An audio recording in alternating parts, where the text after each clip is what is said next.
کبھی کبھی انسان کے ساتھ ایسا بھی ہو جاتا ہے، انسان کسی چیز کی شدید خواہش رکھا ہوتا ہے، سالوں سے مانگ رہا ہوتا ہے، کبھی سجدوں میں، کبھی قبولیت کے اوقات میں، تو کبھی تہجد میں، ہر موقع پر وہ اپنے رب سے مانگ رہا ہوتا ہے۔ شاید وہ رب سے جڑتا بھی اسی خواہش کے لیے ہے، مگر پھر ایسا ہوتا ہے اللہ اس کی آنکھوں کے سامنے اس کی اسی خواہش کو کسی اور کے حق میں پورا کر دیتا ہے۔ تبھی انسان ٹوٹ کر گرتا ہے اس رب کے سامنے، پھر رب سے شکوہ کرتا ہے، کیوں کیا تو نے ایسا؟ ناراض ہوتا ہے اپنے رب سے اور کہتا ہے میں نے تو تم سے بس اتنا مانگا تھا، وہ بھی کسی اور کے حق میں دے دیا۔ مگر پھر اس کے اندر سے ایک آواز آتی ہے، جس کے پیچھے تو بھاگ رہا تھا وہ نہیں تھا تیرے لیے بہتر۔ تو اس انسان کے محبت میں اپنے رب کی محبت کو بھول گیا۔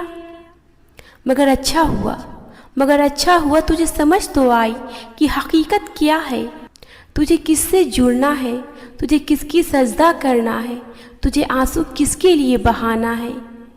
اگر وہ رب تیری اسی خواہش کو پورا کر دیتا جو تم سجدے میں تڑپ کر مانگا کرتے تھی، وہ سجدہ بھی کرنا تم چھوڑ دیتی، تم رب کو بھول جاتی۔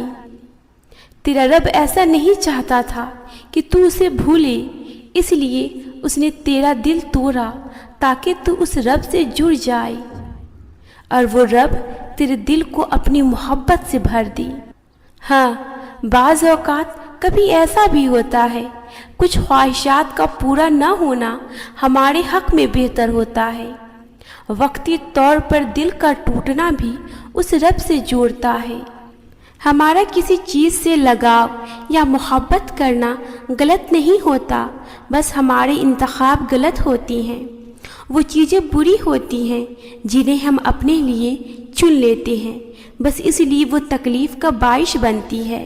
پھر فیصلہ ہمارا ہوتا ہے کہ ان چیزوں کو زبردستی تھام کر رکھیں جو ہمیں بے سکون رکھتی ہے، یا خود کو ان سے آزاد کروا دے۔